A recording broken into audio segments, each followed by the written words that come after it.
up on AgweekTV, sugar beet harvest is almost complete up and down the Red River Valley. We'll check in with one grower and see how it's going. Two North Dakota farmers come up with a simple solution to a big problem. And farmers and football players could all benefit from a new kind of artificial turf.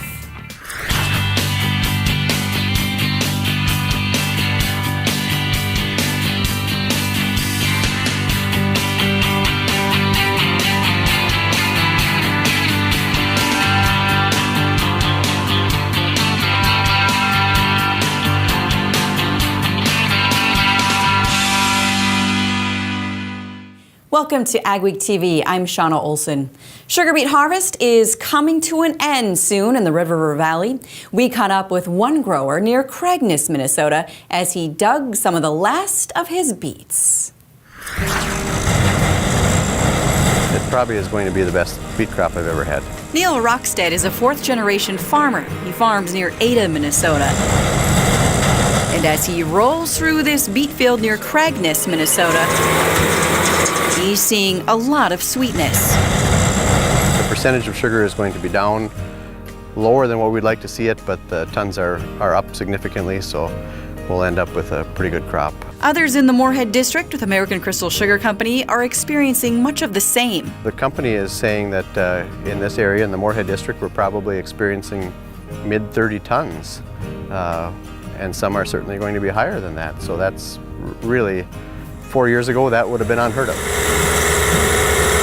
He credits his great crop to Mother Nature, good genetics, and maybe just perfect timing. We got an early start. We felt like we were a little dry early, and then the rains started coming in July. And in this particular area, the rains were adequate, but certainly not excessive like they were farther north. So we lucked out that way. And it's continued to rain as needed all the way through until now. He says he's experienced all types of conditions during this fall harvest, but nothing extreme, which is a typical sugar beet harvest. On the very first day, we were shut down for heat. We went to an extended heat shutdown and combined soybeans for 4 days, I guess, or 5 days. And then it rained, and then the temperatures cooled down, so when we started, it was muddy.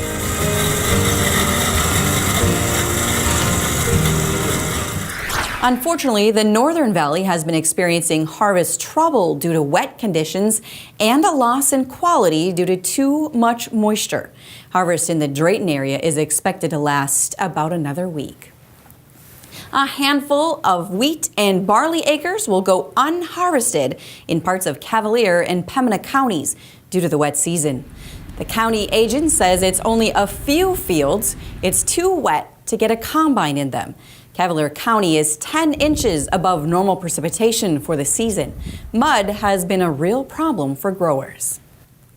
Glyphosate, or Roundup, is the most widely used herbicide in the world, but it's also very controversial. There are fears about whether it causes cancer. Regulators in both Europe and the U.S. have been reviewing the science and market approval for the herbicide since the International Agency for Research on Cancer concluded that it's probably carcinogenic to humans. But recently, the EPA released good news for the popular herbicide. Agweek's Michelle Rook has more. The U.S. Environmental Protection Agency has determined that glyphosate, or Roundup, is safe and not carcinogenic to humans. The agency recently released study results on the herbicide used by farmers and homeowners for over 40 years. Our view at this point is that glyphosate, when used according to label, is safe and effective. The newest findings by EPA are based on nearly 130 studies, old and new, but come as no surprise to industry officials. It's been evaluated around the world and registered as safe to be used by countless countries. That disputes a recent IARC study and is good news for farmers who rely on Roundup for weed control as part of their biotech cropping systems. I know that it's an important tool for our producers, and I don't see any change in the near term. And EPA's finding that glyphosate is also effective is leaving farmers optimistic the product will be re-registered by the agency. We are in a registration review at this point, so we'll certainly take in a lot of the new data that's out there, and we'll take a look at it. And hopefully be able to re-register the product quickly. I'm Michelle Rook reporting for Ag Week. The EPA was scheduled to hold a scientific advisory panel meeting on glyphosate this week in Washington, D.C., but it has been postponed until later this year. North Dakota voters defeated an expansion of corporate farming in the June primary, but the state's anti-corporate farming policy could still play a role in the November election. Last year, the Republican-dominated state legislature passed an exemption to the state's corporate farming law for large swine and dairy feedlot operations. Then, the North Dakota Farmers Union led a successful referral vote against it. Mikkel Pates found that while there's nothing on the ballot about this next month, it could affect some legislative races. Shauna, the November election will have impacts for agriculture in the regional races. In Hazleton, North Dakota, one of those issues is anti-corporate farming. I think the number one issue was the corporate farming issue. Hazleton businessman and farmer Jeff Magrum is making his second run at state politics. In the June primary, he was the top vote-getter among 4 Republicans for 2 spots in the general election. In part, Magrum credits his opposition to corporate farming. This issue doesn't matter if you're Republican or Democrat. I think it's basically it's an American issue. I mean, I look back at our forefathers coming across the ocean for land. They wanted freedom to farm and to have a piece of land and raise their family. Mark Watney, president of the North Dakota Farmers Union, doesn't think the corporate farming stance will be enough to affect the Republican supermajority. I think the people of North Dakota tend to be a little bit broader than single issues, so I think the impact, if any, would be minimal. I do know there was folks out there that were quite concerned when there was specific legislators that really pushed it hard, and they may have said that they had some interest in not voting for him or whatever, but that tends to be a moment of heat in the time frame. So my guess is it probably doesn't have a lot of impact. So even when agriculture isn't the main topic, it's always on the minds of voters in Ag Week country. This is Mikkel Pates for AgweekTV at Hazleton, North Dakota. Ahead on AgweekTV, we'll show you where farm and city folks are combining fun with learning about ag.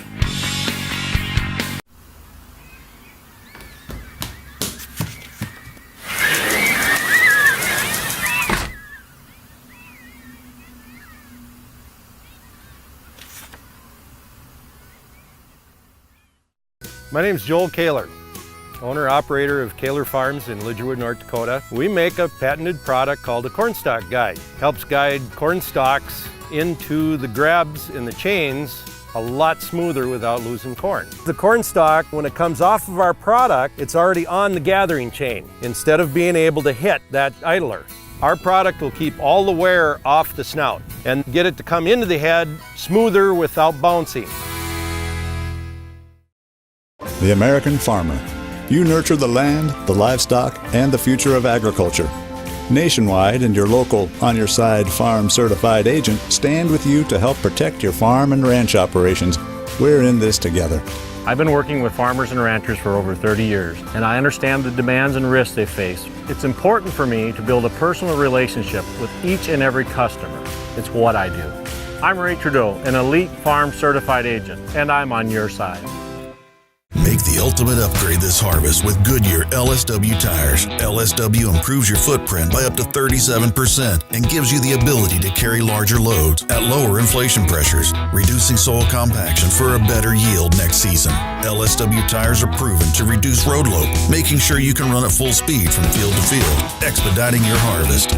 Visit your local Graham Tire to make the switch. When you reap the benefits of LSW tires, you'll know you're in Graham country.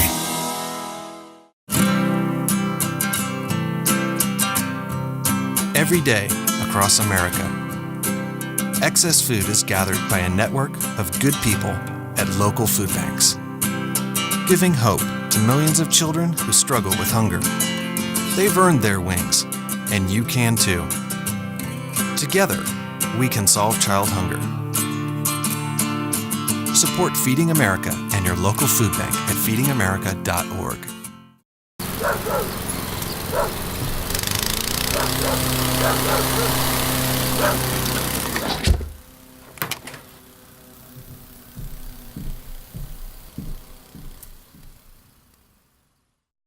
It's an unlikely meeting of two worlds, but thanks to Banquet in a Field put on by the women of Common Ground, people who don't live on farms are getting an education on agriculture with a seat that's front and center.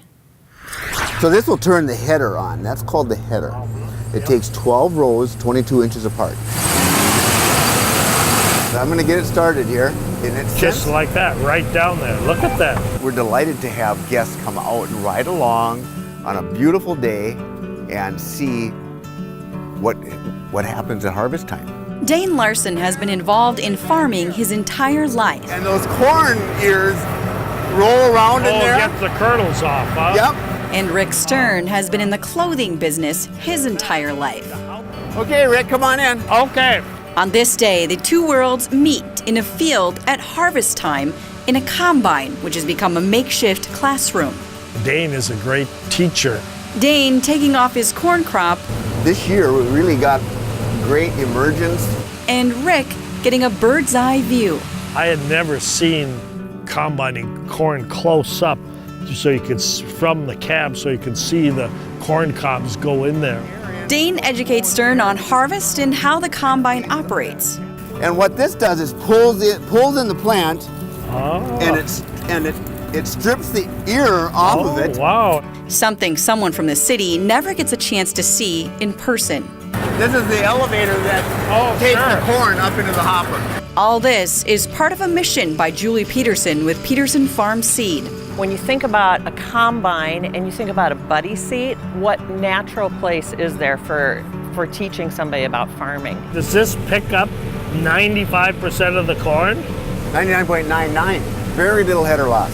A lot of farmers will say, I don't have time to be an advocate for ag. I can't speak well. How can I be an advocate for ag? All a farmer has to do is put somebody beside him in a buddy seat of a combine, and that person will learn so much about agriculture. Stern says he's always wanted to ride along at harvest time and admits he tries to stay on top of all the latest ag information. Because when the farmers did well, we would do well. Because a lot of the farmers were our best customers. It's going to take a while for this type of thing to soak in because it's so much if you've never been in a combine. If we can educate non-farmers on it, I think that's going to help everybody. The Combine Ride-Alongs are an extension to Banquet in a Field, which is designed to educate non-ag people about farming. Peterson says she plans to offer the rides again next year.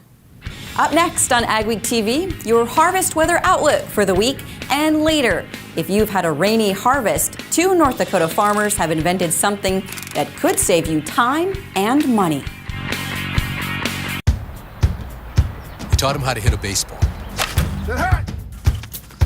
how to hit a receiver, the strike zone, the net. You taught them how to hit the upper corner. You even taught him how to hit the open man. But how much time have you spent teaching him what not to hit?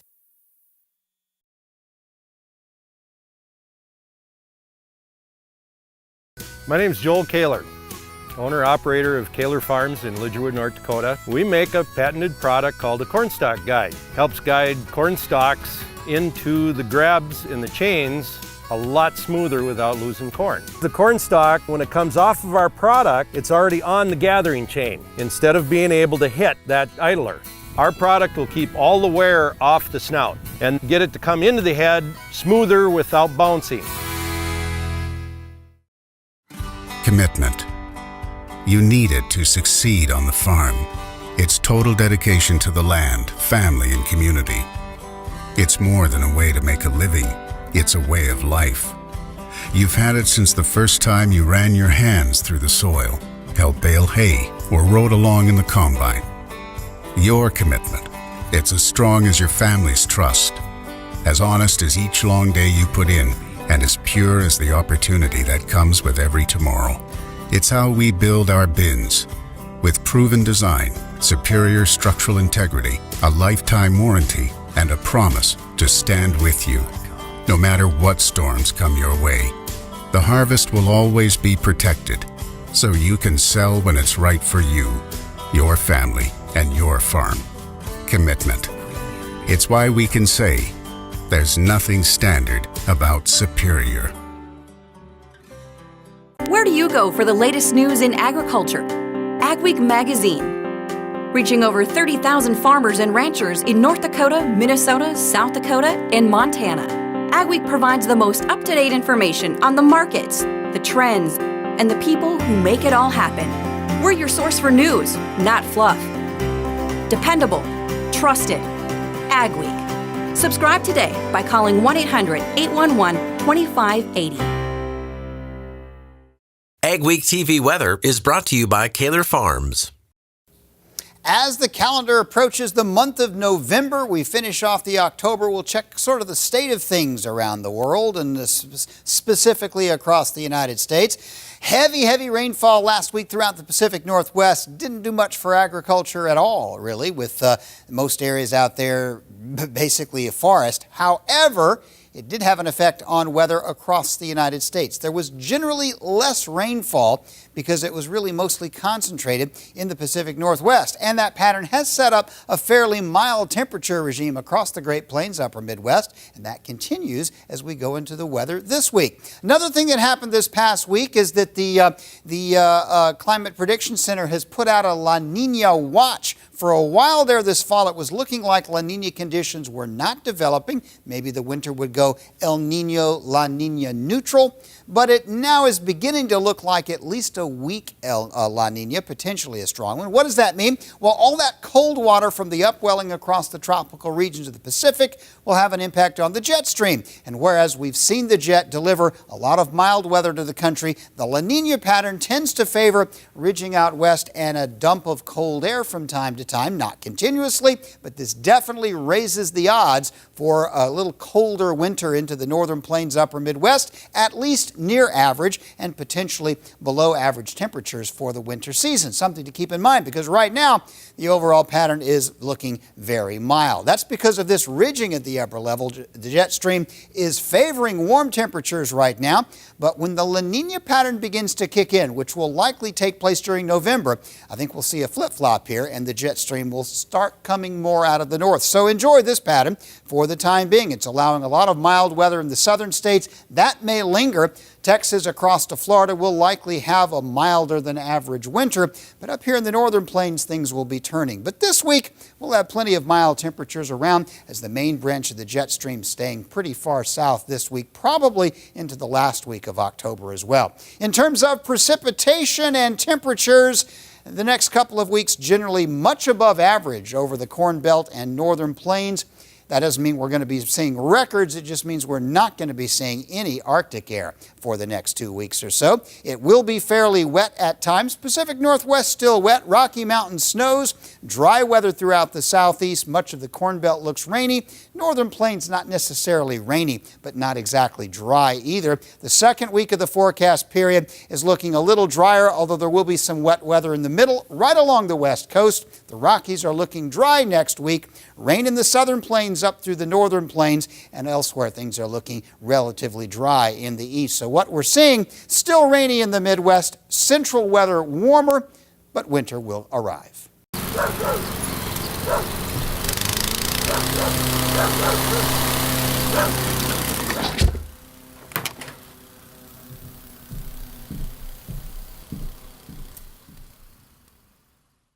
Where do you go for the latest news in agriculture?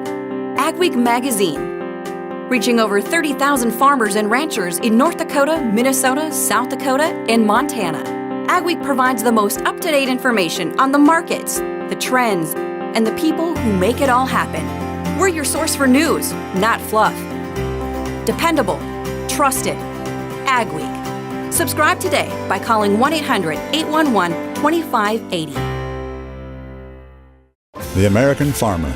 You nurture the land, the livestock, and the future of agriculture. Nationwide and your local On Your Side Farm certified agent stand with you to help protect your farm and ranch operations. We're in this together. I've been working with farmers and ranchers for over 30 years, and I understand the demands and risks they face. It's important for me to build a personal relationship with each and every customer. It's what I do.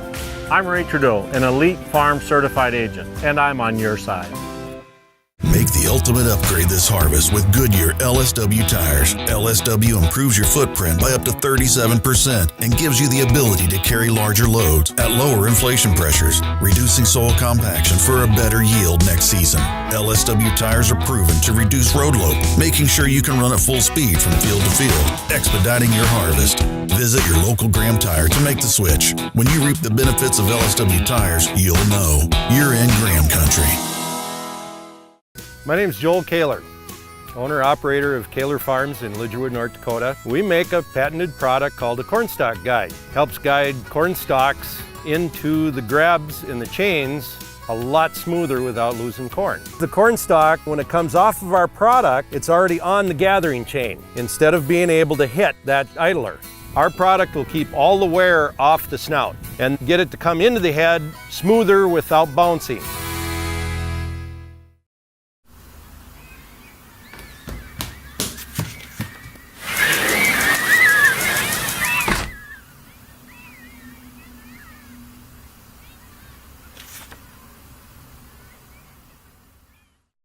If planting or harvesting in muddy ground is a headache, Mud RX might just be the cure. Two North Dakota friends, farmers, and inventors have come up with a fairly simple device that solves a costly and frustrating problem. Mikkel Pates explains. This year's harvest has been a muddy one for many, but a new device called Mud RX could make it easier and reduce tire wear on planters and air drill gauge wheels. It does it by fitting in between the tire, which is normally what's used to do the scraping on the disc, and being it's a hard UHMW plastic, it does a much better job of scraping, and it has very high wear characteristics that will outlast the tire by several times. And so you want to increase your mud scraping and eliminate wear on the tire, so it has a twofold purpose. Robin Weiss and Ted Jewell are lifelong friends who studied engineering together at UND. Their invention solves a problem that they've been dealing with for years. We're all this heavy, sticky black gumbo, and so like I say, I bought my first Maximerge planter with these gauge wheels in '79, and I've been digging mud out for 37 years out of them. It's an idea we came up with that would try to keep the tire from wearing and clean the mud off the disc. Weiss and Jewell used a 3D printer to make a prototype, saving them a lot of money in the development process. And we went through several versions before we even had one that was able to try to test. And if it wasn't for that, the cost would have been prohibitive. Randy Clausen sells precision planting parts and rebuilds planters. He's all for anything that will make life easier for his customers. We can probably extend the life of the gauge wheels and the bushings. It's often we run out of adjustment on the gauge wheel arms before the tires are truly shot. I think we can probably save some money and extend the life, and maybe even help in the mud situations where things don't stick so bad. As long as we can save wear on the tire and maybe replace the plastic every now and then, that'll still be a cost benefit. No, it's not complicated. That's why I think it's actually going to work so well. So far the reception's been real good, so it's been phenomenal for a startup. Weiss and Jewell say this piece will be useful for no-till practices, and they're getting interest from around the world. For AgweekTV at Drayton, North Dakota, this is Mikkel Pates. For more information, go to mudrx.com. Still ahead on AgweekTV, how fields of soybeans are turning into football fields. My name's Joel Kaler, owner-operator of Kaler Farms in Lidgerwood, North Dakota. We make a patented product called a cornstalk guide. Helps guide corn stalks into the grabs and the chains a lot smoother without losing corn. The corn stalk, when it comes off of our product, it's already on the gathering chain instead of being able to hit that idler. Our product will keep all the wear off the snout and get it to come into the head smoother without bouncing. Commitment. You need it to succeed on the farm. It's total dedication to the land, family, and community. It's more than a way to make a living. It's a way of life. You've had it since the first time you ran your hands through the soil, helped bale hay, or rode along in the combine. Your commitment, it's as strong as your family's trust, as honest as each long day you put in, and as pure as the opportunity that comes with every tomorrow. It's how we build our bins.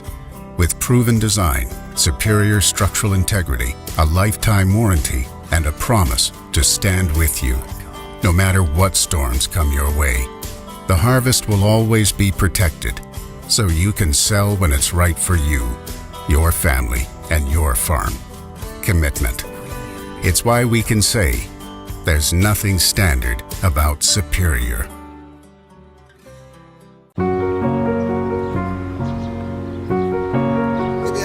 Oh, thank you. Did you see anyone drop this? Did you lose this? Thanks for helping us. No problem. Is this your bird? You're welcome. We do anything for kids. Yet 1 in 5 children in the U.S. struggle with hunger. Help end childhood hunger near you. Learn how at feedingamerica.org. Where do you go for the latest news in agriculture? AgWeek magazine. Reaching over 30,000 farmers and ranchers in North Dakota, Minnesota, South Dakota, and Montana. AgWeek provides the most up-to-date information on the markets, the trends, and the people who make it all happen. We're your source for news, not fluff. Dependable, trusted, AgWeek. Subscribe today by calling 1-800-811-2580. There's a new, greener alternative to artificial turf for football and other athletic fields. It's made using a crop grown right here in the region and developed through research funded by farmers' checkoff dollars. AgWeek's Michelle Rook has more on soy bioturf.